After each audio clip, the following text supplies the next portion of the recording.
తెలంగాణ ప్రభుత్వం నిర్వహిస్తున్నటువంటి teacher eligibility test ఉపాధ్యాయ అర్హత పరీక్ష టెట్గా నిర్వహిస్తున్నటువంటి ఈ పరీక్ష కోసం టీసాట్ నిర్వహిస్తున్నటువంటి ఈ కోచింగ్ నాకు మీ అందరికీ స్వాగతం.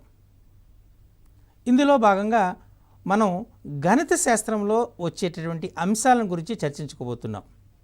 గణిత శాస్త్రానికి సుమారు 30 మార్కులు కేటాయించబడ్డాయి. ఇందులో 24 మార్కులు కంటెంట్నకు, 6 మార్కులు పెడగాజీనకు కేటాయించబడ్డాయి. ఈ కంటెంట్లో మొదటి భాగం నెంబర్ సిస్టమ్, సంఖ్యామానం. ఈ సంఖ్యామానాన్ని గురించి నేర్చుకుందాం.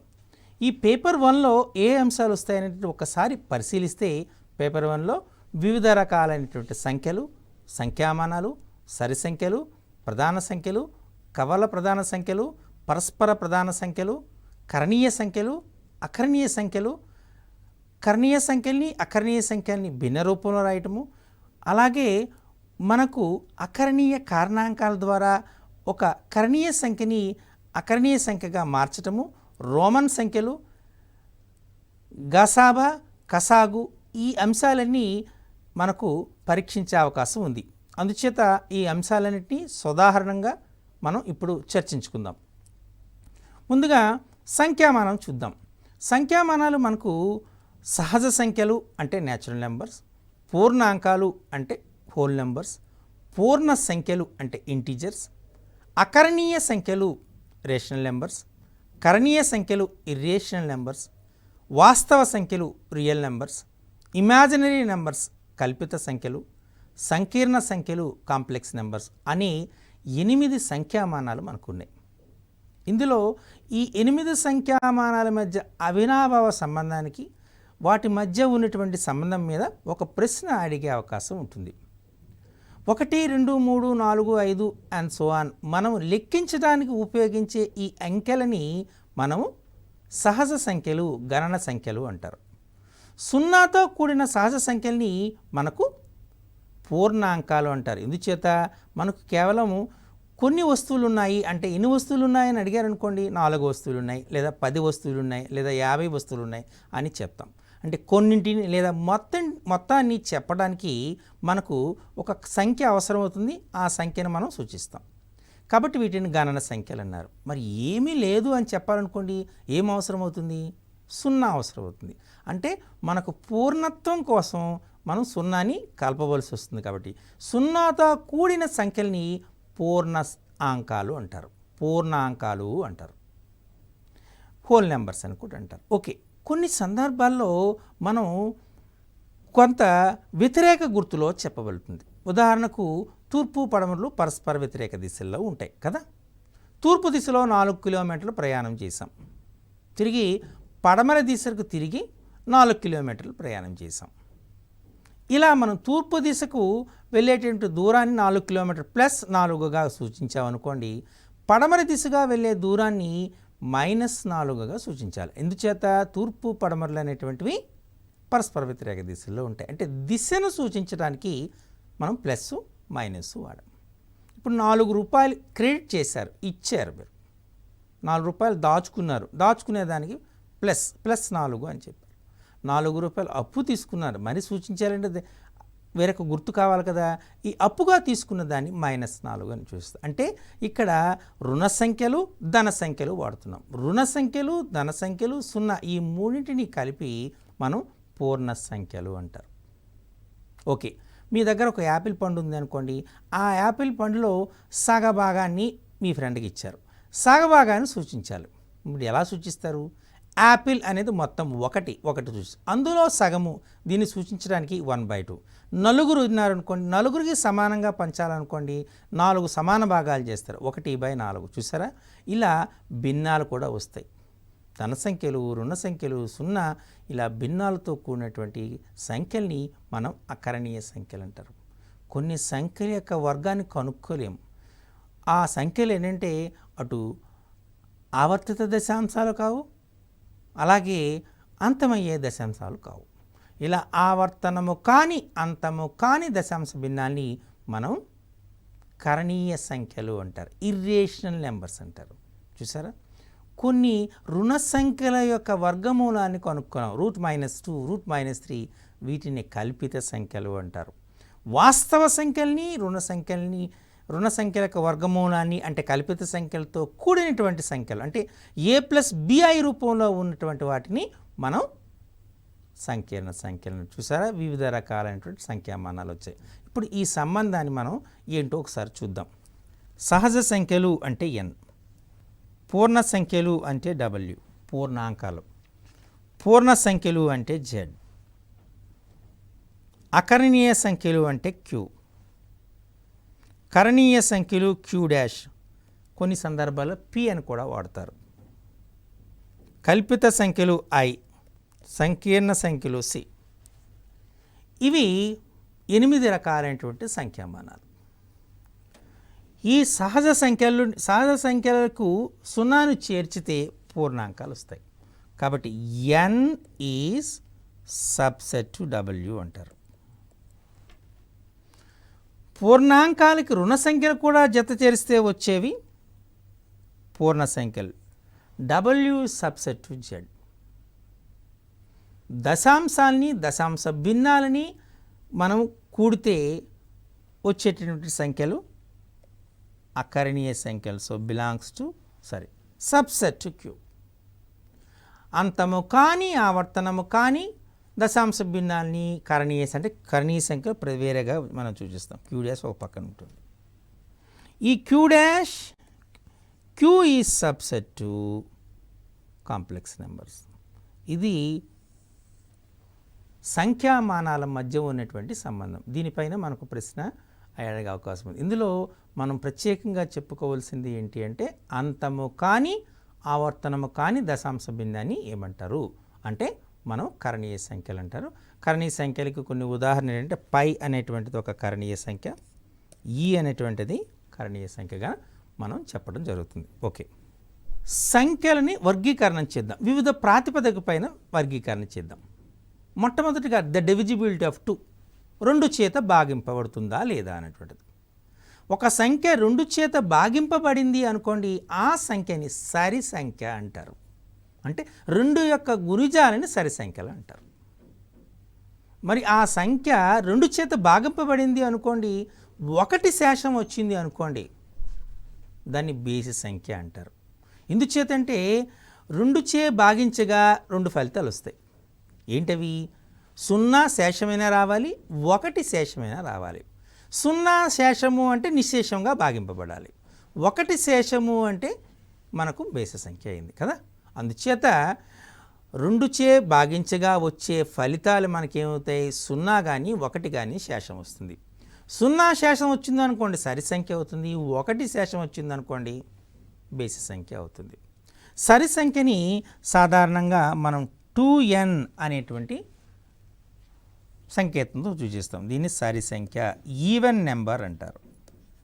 సరి సంఖ్య 2 చే భాగించగా 1 శేషం వచ్చినటువంటి సంఖ్యని బేసి సంఖ్యలు అంటారు. అంటే మనకు 2n-1 కానీ 2n+1 కానీ రూపంలో ఉన్న వాటిని బేసి సంఖ్యలు అంటారు. ఇది ఇలా 2 చే భాగించగా వచ్చే ఫలితం ఆధారంగా మనం సంఖ్యల్ని 2 రకాలుగా వర్గీకరణ చేసాం. సరి సంఖ్యలు, బేసి సంఖ్యలు. ఓకే, సో సరి సంఖ్యల యొక్క సాధారణ రూపం ఏంటి? 2n. బేసి సంఖ్యల యొక్క సాధారణ రూపం ఏంటి? 2n-1 are 2n+1. ఓకే, ఈ రకంగా మనం చూడొచ్చు. 2 సరి సంఖ్యల మొత్తము సరి సంఖ్య, 2 సరి సంఖ్యల భేదము సరి సంఖ్య, 2 సరి సంఖ్యల లబ్ధము సరి సంఖ్య. సరి సంఖ్యల భాగాహారం అనేటువంటి సరి సంఖ్య కాదనేటువంటి మనం చెప్పే అవకాశం పూర్తిగా లేదు. అంటే అది డిపెండ్ అపాన్ ద ఫ్యాక్టర్స్. అలాగే 2 బేసిస్ సంఖ్యల మొత్తము సరి సంఖ్య అవుతుంది, 2 బేసిస్ సంఖ్యల భేదము సరి సంఖ్య అవుతుంది. కానీ 2 బేసిస్ సంఖ్యల లబ్ధము బేసి సంఖ్య అవుతుంది. ఈ ఫలితాలు చాలా జాగ్రత్తగా గుర్తుపెట్టుకోవాలి. ఇప్పుడు వేరొక ప్రాతిపదికను మనం తీసుకుందాం. ఒక సంఖ్య యొక్క కారణాంకాల గురించి ప్రాతిపదికగా. కారణాంకం అంటే ఏంటి? ఒక సంఖ్యని నిశ్శేషంగా భాగించే సంఖ్యని కారణాంకం అంటారు. 6 ఉంది, 6 2 చేత నిశ్శేషంగా భాగింపబడుతుంది. కాబట్టి 2 6 యొక్క కారణాంకం అవుతుంది. అంతేనా? సో ఇప్పుడు కారణాంకాల ఆధారంగా సంఖ్యలను వర్గీకరణ చేద్దాం. కారణాంకాల సంఖ్య ఆధారంగా సంఖ్యలని 2 రకాలుగా వర్గీకరణ చేయొచ్చు. మొట్టమొదటిది ప్రధాన సంఖ్య లేదా ప్రధానాంకం అంటారు. రెండోది సంయుక్త సంఖ్య.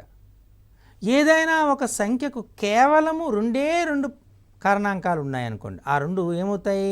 ఒకటి ఆ సంఖ్య, రెండోది 1. ఇలా కేవలం 2 కారణాంకాలు మాత్రమే కలిగినటువంటి సంఖ్యని ప్రధాన సంఖ్య అంటారు. 2 కంటే ఎక్కువ కారణాంకాల గల సంఖ్యని మనం సంయుక్త సంఖ్య అంటారు, కాంపోజిట్ నెంబర్. ఉదాహరణ తీసుకుందాం. ఇప్పుడు 2 తీసుకున్నాం, 2 యొక్క కారణాంకాలు చెప్పండి. 1, 2. 3 తీసుకున్నాం, 3 యొక్క కారణాంకాలు 1, 3. 5 తీసుకున్నాం, 5 యొక్క కారణాంకాలు 1, 5. 6 తీసుకున్నాం అనుకోండి, కారణాంకాలని 1, 2, 3, 6 కదా. అంటే 2కు కారణాంకాల సంఖ్య 2, 3కు కారణాంకాల సంఖ్య 2, 5కు కారణాంకాల సంఖ్య 2. కాబట్టి 2, 3, 5 వీటిని ప్రధానాంకాలు, ప్రధాన సంఖ్యలు అంటారు. మరి 6 తీసుకుంటే ఎన్ని కారణాంకాలు ఉన్నాయి? 4 ఉన్నాయి. 1, 2, 3, 6 అంటే 4 కారణాంకాలు ఉన్నాయి, 2 కంటే ఎక్కువ. కాబట్టి 6ని సంయుక్త సంఖ్య అంటారు. ఈ కాంటెక్స్ట్లో మనకు వచ్చే వెరీ ఇంపార్టెంట్ బిట్ ఏంటంటే సరిప్రధాన సంఖ్య ఏది అంటాడు. ఇంతకుముందు మనం 2చే భాగాహారం ఆధారంగా సంఖ్యలను 2 రకాలుగా వర్గీకరణ చేస్తామని చెప్పాం కదా. అక్కడ సరి సంఖ్య, బేసి సంఖ్య అన్నాం. 2 సరి సంఖ్య అని చెప్పుకున్నాం. ఇక్కడ మనము కారణాంకాల సంఖ్య ఆధారంగా సంఖ్యలను 2 రకాలుగా వర్గీకరణ చేస్తామన్నాం కదా. అవేంటి? ప్రధాన సంఖ్య, సంయుక్త సంఖ్య. ఈ ప్రధాన సంఖ్యల్లో 2 ఉంది, సరి సంఖ్యల్లో 2 ఉంది. కాబట్టి 2ని సరి ప్రధాన సంఖ్య అంటారు. ఇది చాలా ఇంపార్టెంట్ బిట్. సరి ప్రధాన సంఖ్య ఏంటి? 2. కేవలం ఒక విలువ ఉంది, అదే 2. సో సరి ప్రధాన సంఖ్య అంటే ఏంటి, లేదా సరి ప్రధాన సంఖ్య ఈక్వల్ టు డాష్ అని మనకు ఎగ్జామ్లో అడిగే ఛాన్స్ ఉంటుంది. కాబట్టి 2 అని మనం చెప్పాలి. అది ఈ రకంగా మనం సంయుక్త సంఖ్యల్ని, ప్రధాన సంఖ్యల్ని గుర్తిస్తాం. ప్రధాన సంఖ్యకు ఎటువంటి, ఇప్పుడు సరి సంఖ్యలకి, బేసి సంఖ్యలకి ఎలా అయితే ఒక సాధారణ రూపం ఉందో, ప్రధాన సంఖ్యలకి ఫార్ములా లేదు. కానీ ఫెర్మాట్ అనేటువంటి ఒక గణిత శాస్త్రవేత్త ప్రయత్నం చేశాడు. అదేంటి అంటే 2n + 1. దీన్ని ఫెర్మాట్ నెంబర్ అంటారు. ఇది ప్రధాన సంఖ్యకు ఒక సాంకేతిక రూపం అన్నాడు. కానీ ఇది ప్రధాన సంఖ్య కాదు. ఇది కేవలము n = 1, 2, 3, 4 లకు మాత్రమే సరైనది. కానీ n = 5 వచ్చింది అనుకోండి, ఇది 641 చేత భాగింపబడుతుంది. కాబట్టి ఇది ఖచ్చితంగా ప్రధాన సంఖ్య కాదు అని చెప్పచ్చు. అంటే దీన్ని బట్టి మీకు అర్థమైంది ఏంటంటే ప్రధాన సంఖ్యకు ఒక సాధారణ రూపము ఏమీ లేదు అని చెప్పచ్చు. ఇప్పుడు మనం సంఖ్యల్ని వర్గీకరణ చూసాం. 2 చేత భాగాహారం ఆధారంగా వర్గీకరణ చూసాం, కారణాంకాల సంఖ్యను ఆధారంగా కూడా వర్గీకరణ చూసాం. ఇవి అయితే ఇప్పుడు ప్రధానాంకాలను మనం జాగ్రత్తగా పరిశీలించామనుకోండి. ప్రధానాంకాలను జాగ్రత్తగా పరిశీలిస్తే ప్రధానాంకాల్లో ఇప్పుడు ఉదాహరణకి 3, 5 తీసుకున్నారు. నేను తీసుకుంటున్నటువంటి 3, 5. అలాగే 5, 7 తీసుకుంటున్నాం. అలాగే 11, 13 తీసుకుంటున్నాం. 17, 19 తీసుకుంటున్నాం. ఇక్కడ 3, 5, 5, 7, 11, 13, 17, 19 తీసుకున్నాం కదా. ఇవన్నిటినీ అబ్జర్వ్ చేస్తే, మీకు పరిశీలిస్తే మీకు అంశం అర్థమవుతుంది. 3, 5 అనే ప్రధానాంకాలే, 5, 7 అనే ప్రధానాంకాలే, 11, 13 ప్రధానాంకాలే, 17, 19 ప్రధానాంకాలే. అంటే ఇవన్నీ ప్రధానాంకాలే. ఇవి జత, ప్రధానాంకాల జత. అయితే వీటిలో ఒక స్వారూప్యత ఉంది. అదేంటి? 5 - 3 = 2, 7 - 5 = 2, 13 - 11 = 2, 19 - 17 = 2. అంటే ఈ ప్రధానాంకాల భేదము 2 భేదముగా కలిగినటువంటి ప్రధానాంకాల జతని మనము కవల ప్రధాన సంఖ్యలు, ట్విన్ ప్రైమ్స్ అంటారు. ఇది ట్విన్ ప్రైమ్స్ అనగానే ఈ క్రింది వానిలో ట్విన్ ప్రైమ్స్ని గుర్తించండి అని పరీక్షల్లో అడుగుతాడు. కాబట్టి మనం ట్విన్ ప్రైమ్ని గుర్తించాలంటే ఏమవ్వాలి? ఆ 2 సంఖ్యలు ప్రధాన సంఖ్యలు కావాలి, అలాగే వాటి మధ్య భేదము 2 అవ్వాలి. అలాంటి సంఖ్యల్ని మనం కవల ప్రధాన సంఖ్యలు, ట్విన్ ప్రైమ్స్ అంటారు. ఇప్పుడు కారణాంకాల ఆధారంగానే అన్నాం కదా. ఇప్పుడు మీరు చూడండి, ఒక ప్రధానంక మీరు ఫర్ ఎగ్జాంపుల్ 5 తీసుకున్నారు, అలాగే 16 తీసుకున్నారు. 5, 16 ఈ రెండింటినీ తీసుకున్నారు. 5 అనేటువంటి ప్రధాన సంఖ్య క్లియర్గా చెప్పేశారు. మరి 16 తీసుకున్నారు. 1, 2, 4, 8, 16 ఇవన్నీ కూడా 16 కారణాంకాలు, అంటే 16 సంయుక్త సంఖ్య. 5 అనేటువంటిది ప్రధాన సంఖ్య. ఒకటి ప్రధాన సంఖ్య, ఇంకో రెండోది సంయుక్త సంఖ్య. కానీ ఈ రెండింటినీ ఒక దగ్గర చేర్చేటప్పుడు వీటిని కోప్రైమ్ నెంబర్స్ అంటారు, పరస్పర ప్రధాన సంఖ్యలు అంటారు. అంటే 5కి 16కి మధ్య ఉమ్మడి కారణాంకం 1 తప్ప వేరేది ఏమి లేదు. ఉమ్మడి కారణం 1 తప్ప వేరే కారణాంకం లేకపోతే అటువంటి సంఖ్యల్ని పరస్పర ప్రధానాంకాలు, కోప్రైమ్స్ అంటారు. చూసారా, ఇక్కడ కోప్రైమ్స్ రెండు ప్రధాన సంఖ్యలు కావాల్సిన పని కూడా లేదు. మీకు ఒక ఎగ్జాంపుల్ చెప్తాను చూడండి. జస్ట్ మనం దీన్నే మార్చేశాను నేను. 15, 16 అన్నాను. 15, 16. 15 అనేటువంటిది ఒక సంయుక్త సంఖ్య, 16 అదే 16 కూడా ఒక సంయుక్త సంఖ్య. 15, 16 ఈ రెండు సంయుక్త సంఖ్యలు అయినప్పటికీ ఒకదాని దృష్ట్యా ఇంకొకటి ప్రధాన సంఖ్య అవుతుంది. అంటే ఈ రెండు పరస్పర ప్రధాన సంఖ్యలు అవుతాయి. అర్థమైందా? కవల ప్రధాన సంఖ్యలు కావాలి అంటే ఆ రెండు ప్రధాన సంఖ్యలు కావాలి, వాటి మధ్య భేదం 2 ఉండాలి. పరస్పర ప్రధాన సంఖ్యలు కావాలనుకుంటే ఆ రెండింటికి మధ్య ఉమ్మడి కారణాంకం 1 తప్ప వేరేది ఉండకూడదు. ఇక్కడ ఆ రెండు సంఖ్యలు ప్రధాన సంఖ్యలు కానవసరం లేదు. రెండు సంఖ్యలు సంయుక్త సంఖ్యలు కావచ్చు, ఒకటి ప్రధాన సంఖ్య, ఒక సంయుక్త సంఖ్య కావచ్చు. ఇక్కడ కండిషన్ ఏంటి? కేవలము వాటి మధ్య ఉమ్మడి కారణాంకం 1 ఉండాలి. ఇలా వచ్చినటువంటి వాడిని మనం పరస్పర ప్రధాన సంఖ్యలు. క్లియర్? ఓకే. సో మనం తీసుకునేటప్పుడు ఏదైనా ఒక సంఖ్య తీసుకున్నారు, ఆ సంఖ్యని ప్రధాన కారణాంకాల లబ్ధంగా వ్యక్తపరచుము అనేటువంటి అంటారు. మీకు ఎగ్జామ్లో అది అడిగే అవకాశం ఉంటుంది. ఇప్పుడు 784 అనేటువంటి ఒక నెంబర్ తీసుకున్నాను. దీన్ని ప్రధాన కారణాంకాల లబ్ధముగా వ్యక్తపరచుము అని అంటాడు. 784 అంటే ఇప్పుడు మీరు చేయవలసింది ఏంటి? ఫస్ట్ 2తో డివైడ్ చేయండి. 2 3s 6, 18, 2 9s 2 2s 2 196 2 98s, ఇంకా 2తో డివైడ్ అవుతుంది 249s, ఇంకా 2తో అవ్వదు, 7తో అవుతుంది 7 7s 7 1s. అంటే మనకి ఏమొచ్చింది? 1 2 3 4. దీన్ని 2 to the power of 4 7 స్క్వేర్గా రాసుకోవచ్చు. అంటే 784ని 2 to the power of 4 into 7 స్క్వేర్గా రాసుకునే ఛాన్సెస్ ఉన్నాయి. ఇలా వ్యక్తపరిస్తే మనం ఏం చేస్తామంటే దీనిని 784ని ప్రధాన కారణాంకాల లబ్ధముగా వ్యక్తం చేయడం అంటారు. దీనిపైన కూడా కొన్ని క్వశ్చన్స్ మనకు వచ్చే అవకాశం ఉంటుంది. సో మనకు ఇలా ఇచ్చాడు, ఏదైనా ఒక సంఖ్య ఇచ్చేసి ఆ సంఖ్యని మనం ఫర్ ఎగ్జాంపుల్ 120 ఇచ్చాడు. 120 అనగానే మనకు కాస్త ఐడియా రాగానే ఎప్పుడు వస్తుంది? 43s అంతేనా? మనకు ఫర్ ఎగ్జాంపుల్ 120 ఉంది. 120ని ఎలా చూసుకుంటాడు?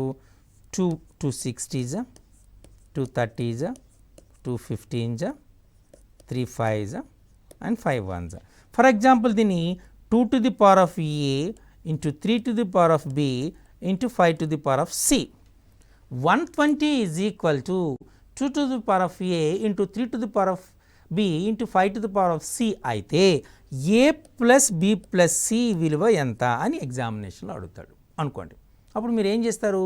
దీన్ని ప్రధాన కారణాంకాల లబ్ధంగా చేస్తారు. ఇలా భాగాహారం చూస్తే మీకు ఏమొచ్చింది? మనకు 2 to the cube 2 to cube అదే 2 to the power of 3 3 power 1 5 power 1 వచ్చింది.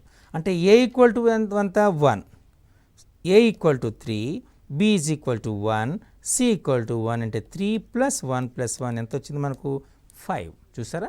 ఇలా వీటిపైన మనకు టెట్ ఎగ్జామ్లో క్వశ్చన్ ఈ రకంగా అడిగే అవకాశం ఉంటుంది. ఇలా ప్రధాన కారణాంకాల లబ్ధంగా వ్యక్తపరచడం పైన మనకు క్వశ్చన్లు వచ్చే అవకాశం ఉంటుంది. ఓకే, ఇంకా మనం ఉపయోగించవలసిన ఇంకో అంశం ఏంటంటే కసాగు, దాన్ని LCM అంటారు.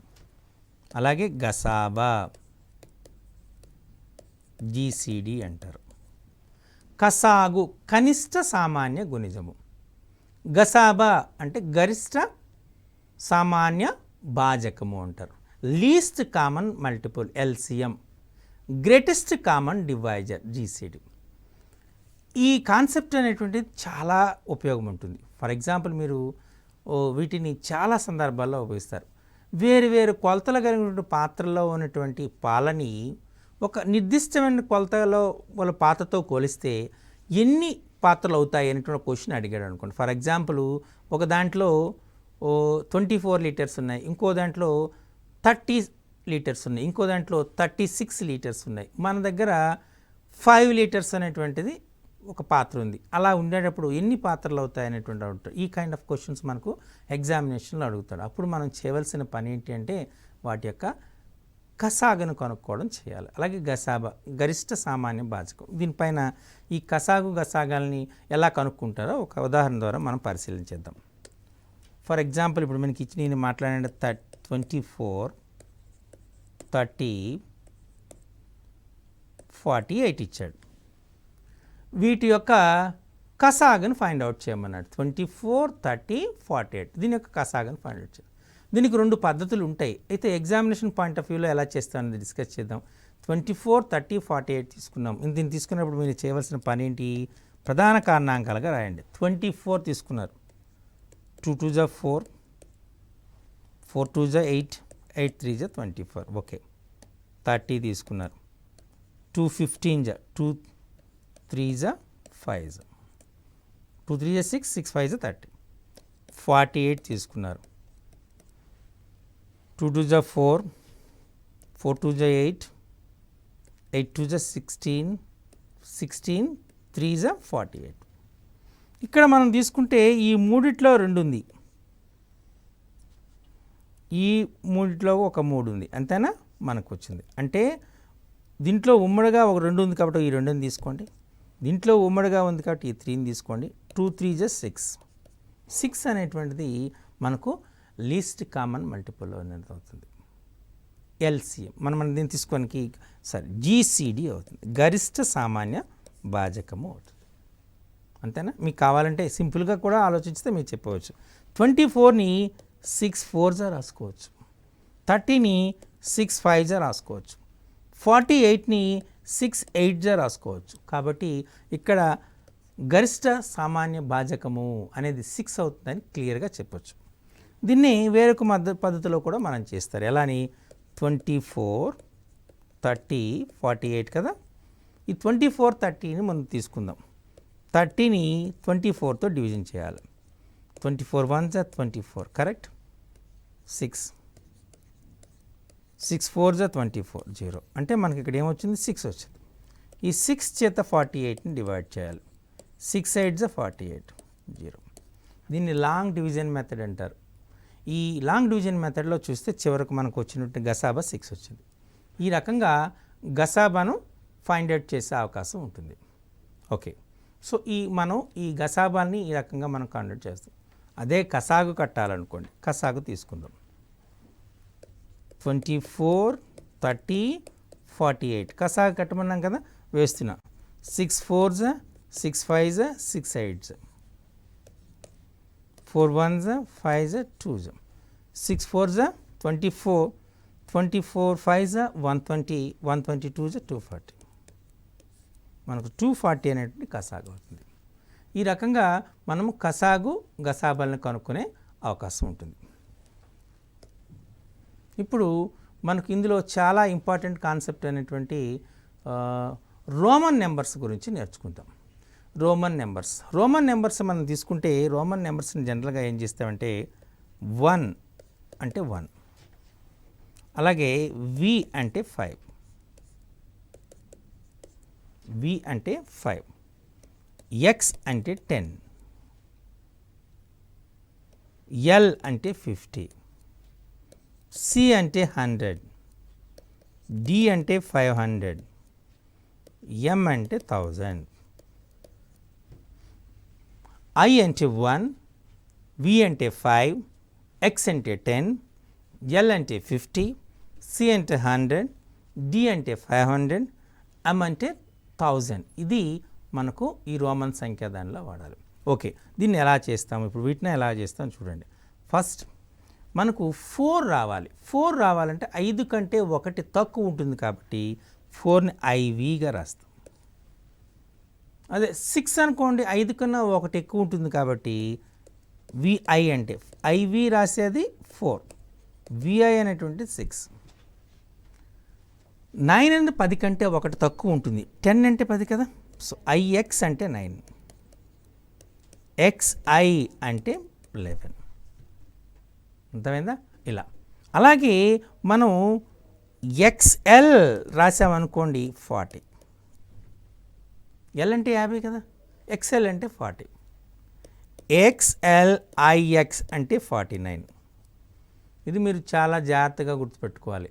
సార్ మాకు ఇక్కడ ఉన్నటువంటి చిన్న డౌటు, ఇప్పుడు 10 కంటే 9 అనేది ఒకటి తక్కువ కాబట్టి IX వేసాం, అలాగే 49 అనేటువంటిది 50 కంటే ఒకటి తక్కువ కదా, IL వేస్తాము. IL అని వేయకూడదు. ఇక్కడ వేయవలసిందంటే XL అంటే 40, IX అంటే 49. 80 వేయాలనుకోండి, LXXX ఇది 80. అదే LXXXIX అంటే 89. XC అంటే 90, XC1 అంటే 91, XCIX అంటే 99, C అంటే 100. చూసారా? ఈ రకంగా మనం వేసుకోవచ్చు. 400 తీసుకున్నాం అనుకోండి, 400 అంటే CD అంటే 400, CD అంటే 400, CD 400, 499 నాకు కావాలి, 499 కావాలి. 99 అంటే ఏంటి చెప్పాము? XCIX. CDXCIX అనేది 499 అవుతుంది. ఇది గుర్తుపెట్టుకోవాలి. అదే 999 కావాలి నాకు. M కన్నా ఒకటి తక్కువ కదా, M కన్నా ఒకటి తక్కువ కాబట్టి మనం ఏం చేయాలి? CM అంటే 900, 99 అంటే XCIX. ఇది 999.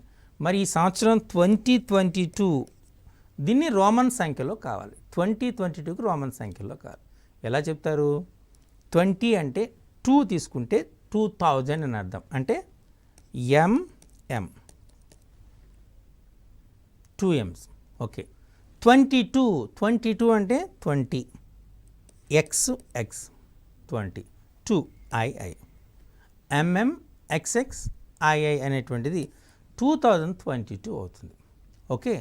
సో మీకు వీటిపైన కొన్ని సందర్భాల్లో క్వశ్చన్స్ కూడా రావచ్చు. ఎడిషన్స్, సబ్ట్రాక్షన్స్ అనే క్వశ్చన్స్ రావచ్చు. For example CCIX plus CDVI what is it's total అని అడుగుతాడు. CCIX అంటే అర్థం ఏంటి? CC అంటే 200, IX అంటే 9, అంటే ఇది 209 అని అర్థం. CD అంటే 400, VI అంటే 6, ఇది 406 అని అర్థం. అంటే యాడ్ చేస్తే మనకి ఎంత వస్తుంది? 615. 615. D అంటే 500, C వేస్తే 600, 15 10V, DCXV అని చేయాలి. ఇలా ఎడిషన్ కూడా రోమన్ సంఖ్యలో ఇచ్చి ఇలా ఇచ్చి వాటిని అడిగే ఛాన్సెస్ ఉంటాయి కాబట్టి వీటిని జాగ్రత్తగా పరిశీలించాలి. ఇలా రోమన్ సంఖ్యల్ని ఇచ్చేటప్పుడు మనకు ఎడిషన్స్, సబ్ట్రాక్షన్స్ అనేటువంటివి గుర్తుంటాయి. ఈ రకంగా మనం ఇచ్చినటువంటి సంఖ్యల్ని రోమన్ సంఖ్యామానంలోకి మార్చవచ్చు, లేదా రోమన్ సంఖ్యామానంలో ఇచ్చినటువంటి సంఖ్యల్ని మనము హిందూ సంఖ్యామానంలోకి మార్చడం జరుగుతుంది. వీటిపైన మనకు సరైన అవగాహన ఉండాలి. సో మనకి నెంబర్ సిస్టంలో ఈ సంఖ్యామానంలో వివిధ రకాలైన సంఖ్యలు, వాటి యొక్క ధర్మాలు, కవల ప్రధాన సంఖ్యలు, పరస్పర ప్రధాన సంఖ్యలు, కసాగు, గసాబా, అలాగే రోమన్ సంఖ్యలు, వీటిపైన యొక్క ఉన్న ధర్మాలు, వీటన్నిటిపైన మనకు ప్రశ్నలు వచ్చే అవకాశం ఉంటుంది. కాబట్టి వీటిని జాగ్రత్తగా ఫాలో అప్ అయితే సులభంగా మనకు వచ్చే ఛాన్సెస్ ఉంటాయి. చివరిగా మనకు పరిపూర్ణ సంఖ్య అన్నటువంటి ఒకటి ఉంటుంది. పరిపూర్ణ సంఖ్య అంటే ఒక సంఖ్య యొక్క కారణాంకాల మొత్తము ఆ సంఖ్యకు రెట్టింపు అయితే దాన్ని పరిపూర్ణ సంఖ్య అంటారు. మీకు తెలుసు 6 అనేటువంటిది తీసుకుంటే 6 యొక్క కారణాంకాలు 1 2 3 6, 1 + 2 + 3 + 6 అనేటువంటి 12 అవుతుంది. 12 అంటే 6 2 జా. అలాగే 28 తీసుకున్నారనుకోండి, 1 2 4 7, ఓకే, 14 28, ఈ మొదటి 56 అవుతుంది, అంటే 228 జా. ఒక సంఖ్య యొక్క కారణాంకాల మొత్తము ఆ సంఖ్యకు రెట్టింపు అయితే ఆ సంఖ్యని పరిపూర్ణ సంఖ్య అంటారు. దీన్ని పర్ఫెక్ట్ నెంబర్ అని అంటారు. దీని యొక్క formula 2 to the power of k minus 1 of 2 power k minus 1 where k is greater than equal to 2. ఇది మనం చాలా జాగ్రత్తగా గుర్తుపెట్టడం అవుతుంది. ఈ అంశాలన్నింటినీ మీరు గుర్తుపెట్టుకొని రేపు ఎగ్జామినేషన్లో అన్ని ప్రశ్నలకు సమాధానాలు గుర్తిస్తారని ఆశిస్తున్నాను. నమస్తే.